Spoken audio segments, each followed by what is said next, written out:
Hello నమస్తే. Chief election commissioner CEC Gyanesh Kumar పైన ప్రతిపక్షాలు ఆగ్రహం వ్యక్తం చేస్తూ ఉన్నాయి. స్వతంత్ర భారతదేశ చరిత్రలో తొలిసారిగా ఓ సిఈసిని అభిశంసన చేయాలి అంటూ పార్లమెంటులో నోటీస్ ఇచ్చారు ఎంపీలు. 193 మంది ఎంపీలు, 63 మంది రాజ్యసభ నుంచి, 130 మంది పార్లమెంట్ నుంచి సంతకాలతో కూడిన నోటీస్ని లోక్సభ సెక్రటరియట్కి ఇచ్చారు. సో ఈ అంశంపైన అభిశంసన తీర్మానాన్ని ప్రవేశపెట్టాలని కోరారు. అభిశంసన చేయాల్సిన అవసరం ఉంది అని కోరుతున్నారు.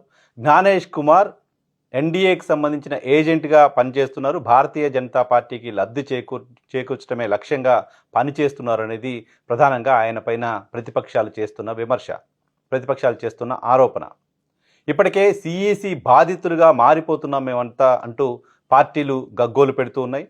అనేక ఎన్నికలు జరిగిన ప్రతి చోట అక్రమాలు వెలుగు చూస్తూ ఉన్నాయి. ఎన్నికలు జరిగిన ప్రతి చోట అసలేమాత్రం పొంతన లేని లెక్కలు, అసలేమాత్రం టాలీ అవని నంబర్లు ఎలక్షన్ కమిషన్ వెబ్సైట్లోనే కనపడుతున్నాయంటూ రాజకీయ పార్టీలు చెప్తూ వస్తున్నాయి.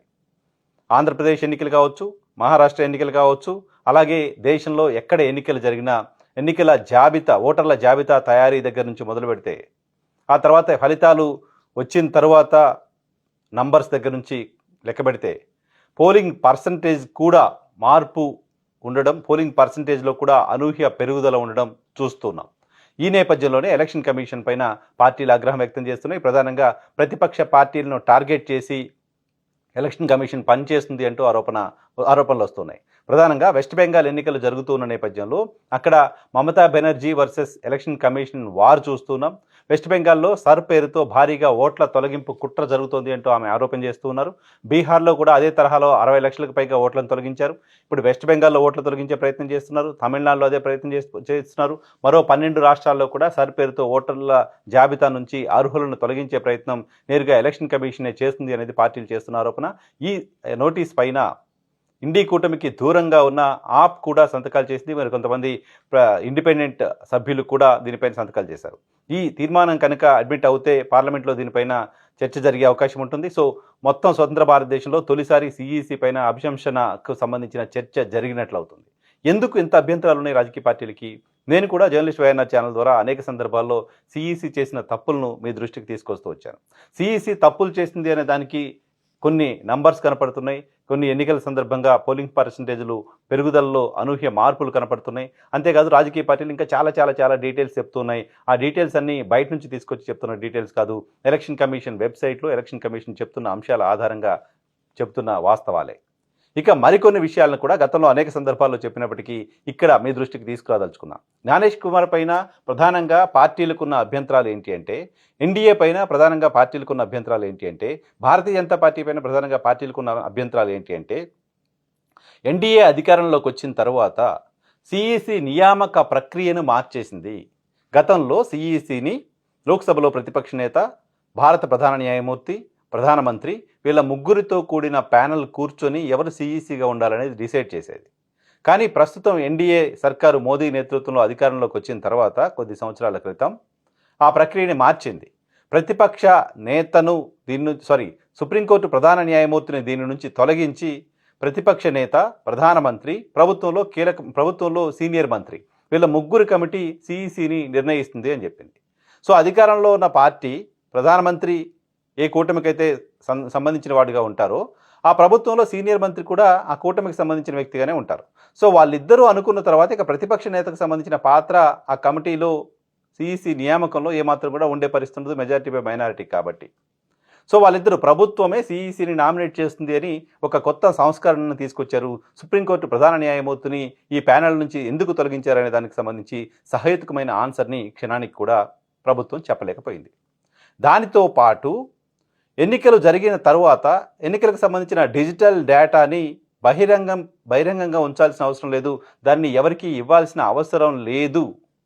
అంతేకాదు దాన్ని ఇమీడియట్గా 15 రోజుల్లోనో 20 రోజుల్లోనో ట్యాంపర్ చేయొచ్చు, దాన్ని లేకుండా చేయొచ్చు, దాన్ని కాల్చి పడేయచ్చు అంటూ కొత్త సవరణను కూడా తీసుకొచ్చారు.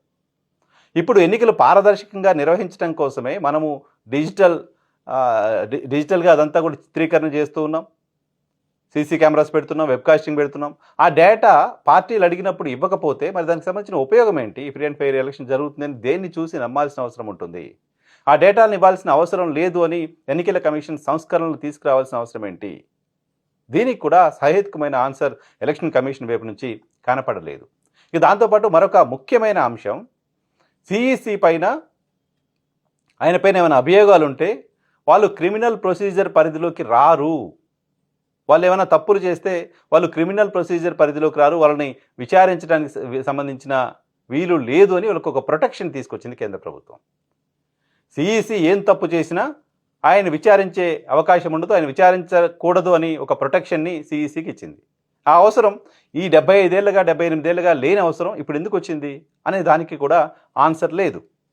ఒక పక్క ఎన్నికల నిర్వహణ జరుగుతున్న తీరుపైన అనుమానాలు కనపడుతున్నాయి, ఎలక్షన్ కమిషన్ చెప్పిన లెక్కలపైన అనుమానాలు కనపడుతున్నాయి, సరిపేరుతో లక్షలాది ఓట్లు తొలగింపు కనపడుతోంది, మేము చచ్చిపోయామని మా ఓట్లు తీసేశారు, మేము బ్రతికే ఉన్నామంటూ మనుషులు బయటకు వచ్చి ప్రెస్ కాన్ఫరెన్స్లు పెట్టి చెప్తూ ఉన్నారు. దీనికి ఎలక్షన్ కమిషన్ ఆన్సర్ చెప్పట్లేదు.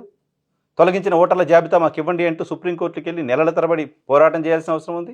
బీహార్ ఎన్నికల సందర్భంగా మా ఓట్లు తొలగించారు, మేము చనిపోయామని, ఇదిగో మేము బ్రతికే ఉన్నామంటూ సుప్రీంకోర్టు ముందుకొచ్చి కొంతమంది మనుషులు మాట్లాడడం చూసాం.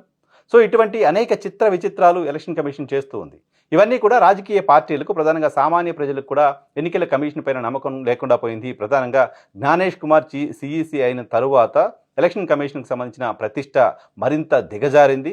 సో ఆ ప్రతిష్టని పెంచే ప్రయత్నం ప్రభుత్వాల వైపు నుంచి, సిఈసి వైపు నుంచి జరగకపోగా ఒక రాజకీయ పార్టీ నాయకుడి తరహాలో ఆయన ప్రెస్ కాన్ఫరెన్స్లో ప్రతిపక్షాలపైన విమర్శలు చేయడం చూస్తూ ఉన్నాం.